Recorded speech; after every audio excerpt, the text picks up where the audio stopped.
Morse code.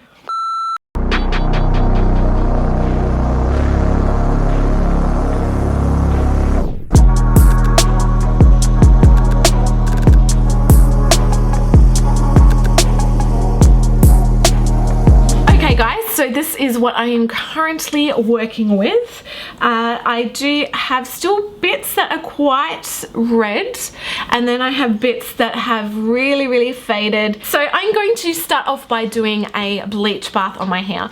Because the color that I want to end up with is pretty much the same level. I'm currently a 6 level but red. I want to be a 6 level but a chocolate brown. So I still feel that it is best to bleach bath my hair because it is a completely different tone. Even though it's the same level, if I was to put the 6 right over, I would probably wouldn't quite cover and wouldn't get the result that I want. If I wanted to go dark, like black or a 5 level lower, then that is completely different. You don't need to do a bleach bath. You can just put the color over the top and go from there. But because I want to be, you know, just that tiny little bit lighter, I'm going to do a bleach bath. So if you guys haven't seen my video on how to do a bleach bath, then definitely check it out. I go through the mixation, the steps, everything, the grams, everything that you need to know, and show you guys exactly how to do it correctly and how to get the best result from a bleach bath. Okay, rainbows, so this is my hair after the bleach bath. As you can see, it has lifted quite a lot of that red out, and I still have a fair bit of red kind of towards the front of my hair, but hey, it's gonna be okay.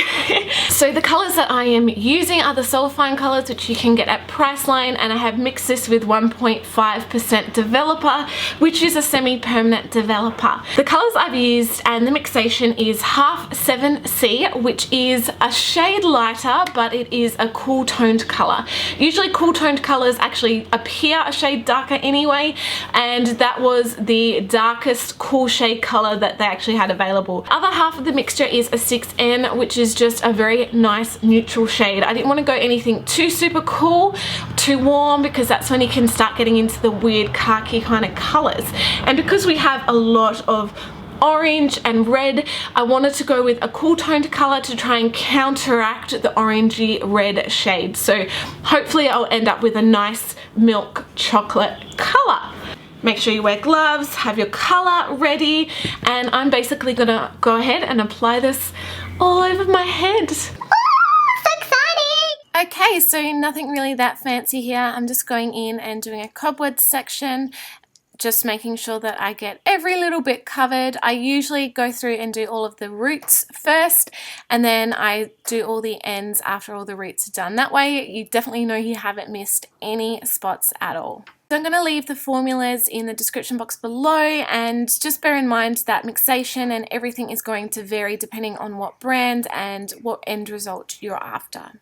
So once all those roots are covered, I'm now going through and really saturating all of the ends, and then at the very end I'm giving my scalp a good massage, just making sure I haven't missed any areas, and going around my hairline and just making sure it's all covered. So I have obviously let that color process. I have shampooed it off, and then I have dried it pretty much almost 100%. This is what it's looking like. So obviously where the ends of my hair were lighter, you've got a little bit of like uneven color. You can see where your hair is more porous, the color won't grab as much, and it will obviously be lighter. As well, right on my regrowth, it is still quite reddish in that area, which I don't know if you guys can really see. You can see better on that angle. So I've almost got like this hue of red just to about there, and then I've got the end color. So the end color isn't too bad, but I feel it's quite matte. I don't really have the gloss and the shine that I want. So I'm going to be doing another application of color. Obviously I'm going to tweak the formulas a little bit just to match up with what I desire. So for where that red is, I'm going to go in with just the 7C to tone that and just cool that kind of warmth down. The rest of my hair, I don't want to go back in with the same mixture because I think that it's going to make my hair look even more matte. The more cool colored something is, the more kind of matte it can look, and I really want it to be glossy and shiny. So I think I might just go in with a combination of 7N and 6N just to help meld it and hopefully give it a lot more shine and gloss. So before we move on, I just wanted to clarify for you guys, What I'm doing here is basically called a back-to-back color, which is where you do one color, you let it process, you wash it, dry it off, and then you do another color and let it process. So you're doing 2 color applications. You can do this on the same day, or you can split it up if you prefer. So this is basically the easiest way to go from one color to a dark shade. So if you're wanting to go from blonde to brunette, or if you're wanting to go from just a standard red color to a dark brunette shade, then this is basically the technique you can do. You don't have to worry about counteracting anything like that. Just pick a nice neutral shade and do a back-to-back application. Just buy both of the same color and go from there. Back-to-back applications are the best way to get an even, uniform color that doesn't look lighter in certain areas. If you've got highlights and you're going dark, back-to-back applications are the best way to get a nice, smooth, even result. I do explain this more in my From Blonde to Brunette video, where I talk about fillers and also a bit more of the back-to-back applications. So if you guys want more information, go and watch that video. Okay, so I'm going through with my root color. So this is the cool toned color. As you can see, I'm leaving it off my regrowth because that tiny bit of regrowth that I originally had is a nice brown color. And I think if I put this color on it, it's going to be too ashy, even though it's a little bit, but hey. So I'm basically just doing a slightly different sectioning technique, just really thin sections and making sure I'm coating all of that red color really, really well. So it's just going to really help to cool and tone it down. Now I've washed my bowl and mixed up my ends color, so I'm going through and applying that all the way through the ends. It doesn't matter too much if the end color meets the root color. Just make sure that there's no kind of gaps that you're leaving behind. Just make sure it's all completely covered. Once that color is all applied, I'm just clipping it all up and then allowing it to process for the recommended processing time. So that will vary depending on what brand of color that you're using.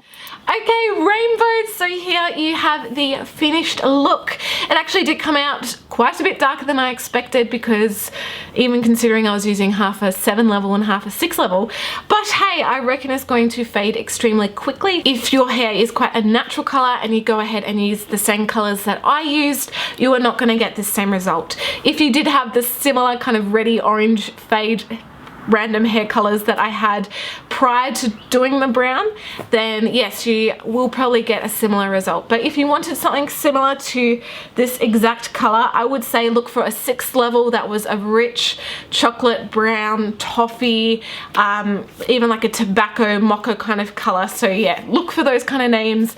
Anything warm based will get you a similar result to this. So yeah, thank you so much for tuning in. I really appreciate it, and it just means so much to me. And yeah, I love you guys, and I'll see you all in my next video. Don't forget to subscribe to my channel and like this video. Love you guys. Bye.